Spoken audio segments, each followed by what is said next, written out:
The Eagles with Peaceful, Easy Feeling right here on Radio Nova 106.7 FM, playing the music you guys want to hear. And as I promised before, we have the man himself, Teague Moore of Tour AWC Wrestling, making a very, very special guest appearance. Teague, how are you?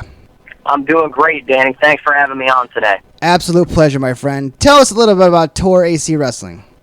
So this idea came about, a business partner and I, we run a college tournament called the National Collegiate Open. We've done it for 5 years now, and our college tournament has become a premier event at the end of the season, and we really enjoy running events. So he and I have been kicking around this idea for the last 5 years, and we've debated and gone back and forth on rules. We've talked to a lot of different people, and this February, after the Olympic announcement, he and I both said, you know what, this is what wrestling needs right now. We need to get as much coverage around the sport as possible, and some new ideas would be good too. So we're kicking off our Tour AWC event in Pittsburgh this October, Sunday, October 20th. It's going to be at the Hyatt Regency at the Pittsburgh International Airport.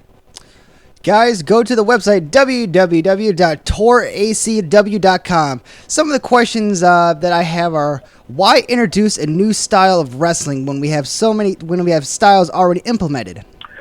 Well, the idea for the style came about from, in the debates that we had, a lot of questions around the sport right now seem to circumvent or seem to always come back to the clock.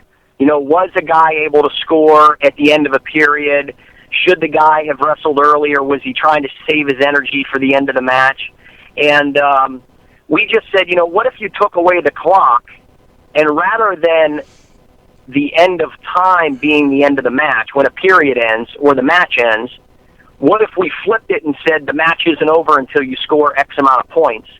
And so we went back and forth through a lot of different ideas, and what we had decided, one of the basic concepts that we've built this around is that we believe that wrestling, if you came up with a perfect set of rules, you would almost eliminate the official from being on the mat. If the rules were perfect, you could have two athletes go out, compete, the rules would be so clear, points would be scored, they would both know it, fans would know it, match would be over. Now, obviously, that's not going to happen, but we felt that introducing these rules would help simplify what happens when two guys walk on the mat to declare a winner. Also, another thing that struck me from your website is, why pick weight classes? There's only 5 when there's 7 on the international scene and 11 in college. That's a great question, Danny. So we're like many small businesses. We want to make sure we build a great foundation, and we felt that for these first events that we're doing, we're starting with the 5 weight classes that we've introduced: 135, 155, 170, 205, and 265. Now, we are not keeping these weights as the official weights. Every time we have an event, those weight classes will get moved around. So this October, we'll have those 5 weight classes. Next April, when we do our next event, the second event, we're going to offer 125, 145, 165, 185, and then we'll move the biggest weight class up to 285. So we're always going to keep floating the weight classes around, because we believe this. If you look at the international wrestling, right now there's only 7 weight classes. We have a lot of college wrestlers that finish, but they don't fit perfectly into an international weight. So our thought process was, if we slightly move the weight classes around at different events, you're going to bring a different clientele in to compete in these matches, and you're always going to be mixing the matches up, because somebody that may be very strong at 170, the next time they compete, if the weight class is 165, they might not be able to make the weight, or if they do make the weight cut, that may be a stronger weight for one of their opponents. 165 may be a better weight for them. So we're trying to grow the sport of wrestling by offering more weight classes, even though when you look at our event, we only have 5 weight classes on the mat. By the end of next season, we're going to have competed over 15 different weight classes. So that's kind of the thought process of why we only have 5 right now competing. With that being said, where do you want to take Tour AC Wrestling, both literally and figuratively? Another great question, Danny. Literally, we want to take the sport to places that right now may not see wrestling on a regular basis.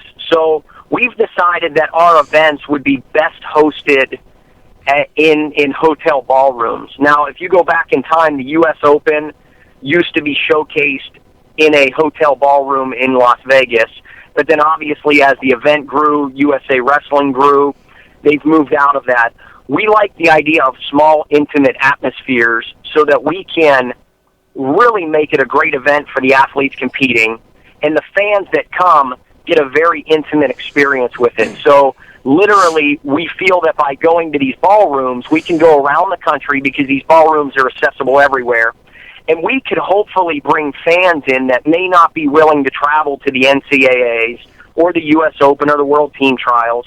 We can now start to take wrestling to fans. Maybe down in the South where we don't see a lot of big wrestling events, we could maybe start to go there. We could go back out to the West Coast. Figuratively, we really want to take first to 10, which is what we're calling our style of wrestling. It's the first 1 to 10 points. So figuratively, where do we want to take this style of wrestling? We believe we could grow this into one of the most popular styles of wrestling. Because you eliminate the periods and the score clocks, to run tournaments, to run small dual meet events. At the youth level, if you just have an official on the mat and one parent sitting on the side keeping score, you have simplified the process to run an event. Therefore, you don't need as many volunteers and things like that. So we believe figuratively we could take first to 10 wrestling and really build the sport of wrestling bigger because it's going to be available to more people. It's going to be easier and more fan-friendly. Speaking of the fans, what will be different? And say I can't make the event or I cannot wrestle it, is there ways that it's going to be live and to be showcased? Yes, so we're currently in talks with a media company that is going to live stream the event. Now, we haven't decided based on the contract, and this is why we haven't finalized it yet, but the contract, we haven't decided if it's going to be pay-per-view, live stream, or if it's going to be free on the web. Now, the actual events that people can buy tickets and come and watch the events, it's going to be a very small atmosphere. So in Pittsburgh, we're only offering 300 seats for fans to purchase, and they can do so on our website. Right now we're selling what we call social memberships. Those social memberships will get you a ticket into the event. You can buy an extra ticket for a friend to come with you. And there's some other perks for doing that. But for the fans, this intimate atmosphere, we're also going to make available cash bars in these hotel ballrooms. There's going to be food available there from the hotel. Obviously, housing. Fans can... at the Pittsburgh event, they could literally fly into Pittsburgh, take an escalator out to the airport, so they don't need a rental car. They don't need any of those things that you normally need to go watch a wrestling event. You're going to be able to fly into Pittsburgh or drive to the hotel in Pittsburgh, come in, watch the event, hang out with your friends, have a great time, see some amazing wrestling, and really enjoy it as if you're going to a professional baseball game, a professional hockey game, a professional football game. For the fans that are at home and maybe watching it live on the internet, we only have 3 mats that people are going to be competing on. So this company that we're teaming up with is going to make sure that they give the ability to watch 3 mats. And you can pick and choose which matches that are coming up. You pick the match you want to watch, and you see your 2 most favorite wrestlers going at it live. So if a fan lives in California and wants to see the event in Pittsburgh, they're going to be able to do that over the internet now.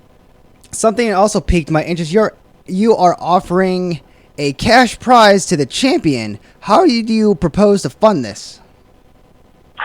Well, my business partner and I, like many businesses start out, we knew that to intrigue people's interest, to get the wrestlers interested in trying something new, the best way to entice them is by giving a cash prize to the winner. So we're not only going to be using the entry fee to pay that, the social memberships, fans that purchase the social memberships, that money isn't going into our pocket. It's going into building this business and rewarding the athletes.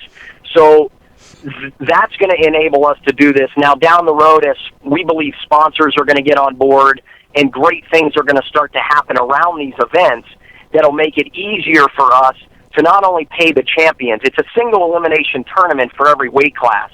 So when this champion is crowned, they'll receive a cash prize. Our hopes that is in the future that the runner-up will also receive a cash prize.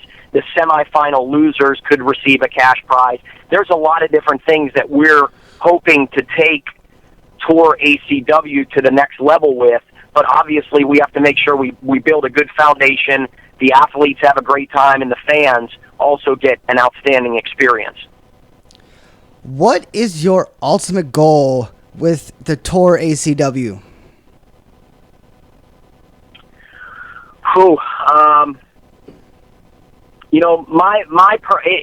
If you talk to my business partner Kyle, his answer may be a little bit different from mine, but my ultimate goal is that we begin, I guess it's threefold. Number one, we keep more athletes wrestling in the sport after college. The numbers that he and I looked at, we lose so many athletes from Division I, Division II, Division III, NAIA, and JUCO. As soon as they're done wrestling, we lose almost 99% of these guys because the only thing that most of these guys can go to after college is the Olympic level. And let's face it, when there's only 7 weight classes in freestyle and Greco, and you've got guys like Jordan Burroughs, David Taylor, Kyle Dake fighting for positions, you don't keep a lot of these guys that were maybe All-Americans, multiple-time All-Americans. It's hard to keep them around the sport. So my goal, number one, is to keep more people wrestling. I think if we have more people wrestling, obviously more fans will follow and surround the sport and support the sport. The other thing that I want to do is I want to make it easier for people to be able to watch wrestling. And this is nothing against FILA or USA Wrestling, but you know, the past couple of years, when I've been watching the winner of matches being pulled, they pull a ball out of a bag. And I thought to myself, I've been around the sport of wrestling for 32 years, and I said, did we really reduce ourselves into picking winners by picking a ball out of a black bag that comes out of a black bag? I have no idea how we got to that point in the sport of wrestling, but we did. And my hopes is that maybe our introduction of First to 10, the style of First to 10, we can bring some new fans around that maybe are not following the Olympic level, but maybe they'll follow something like this because it's an offshoot. We also believe that there are some athletes in the MMA world that would like to get more wrestling experience, but again, the only place they really have to go to get wrestling after college is to go to the Olympic level. So that would be the second prong of my goal. And then lastly, you know, I'm like anybody. I'm a college wrestling coach. I'm a father of 4 kids. I have 1 son. I've got 3 daughters. I just want more opportunities for my kids in the future with the sport of wrestling. We have such a deep history in the sport in this country. You know, you've got high school wrestling or folk style that we do all the way through college. You've got freestyle and you've got Greco. I believe that it's not a bad thing to introduce some new ideas in. By doing that, we eventually hope that Tour ACW will also be having a women's division so that we can not only have men competing for prize money, but have women competing for prize money, because we could easily double our fan base just by making more opportunity for women in wrestling. And that's another goal that we have. If we can get the women to come out and compete, and we can take care of them properly and showcase them